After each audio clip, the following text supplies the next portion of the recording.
You're talking to someone, they're right in front of you, close enough to hear their breath, close enough to notice the pauses between their words. And yet, somewhere in between the conversation, you both drift. A glance at the phone, just for a second, just to check, and something small breaks. Welcome back to Scroll, Pause, Repeat. Today, we're talking about connection, or at least what we think connection looks like now, because we've never been more connected. You can reach anyone, anytime, a message away, a tap away, and yet something feels thinner. Conversations are shorter, attention is divided, moments don't fully land the way they used to. It's not that we don't care, it's that our attention is constantly elsewhere. You're with someone, but part of you is still online, still checking, still half aware of everything else happening outside that moment. And they are too. So you end up sharing space, but not fully sharing presence. And presence is what makes connection real. Not just words, not just proximity, but the feeling that someone is there with you, fully, without distraction, without drifting. That's what we're slowly losing. Not connection itself, but depth. Because it's easier now to stay in touch than it is to truly connect.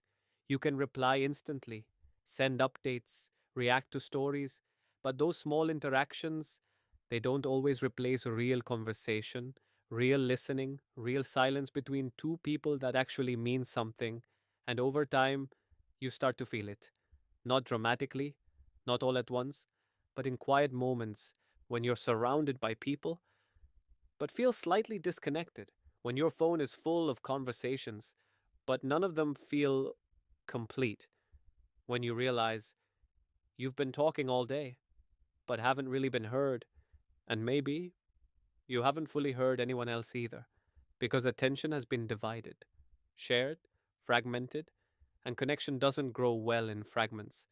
It needs time, stillness, undivided presence, things that are getting harder to give, not because we don't want to, but because we've gotten used to being partially there, always a little distracted, always a little elsewhere. So here's something to notice. The next time you're with someone, really with them, watch the moment your attention drifts, when you feel the urge to check your phone, to split your focus, and instead, stay just a little longer, let the conversation breathe, let the silence exist without filling it.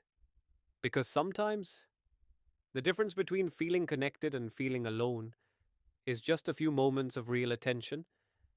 Next time, we'll talk about something we've almost erased completely: boredom, and why losing it might be costing us more than we think. Until then, try being fully there, even if it's just for a moment.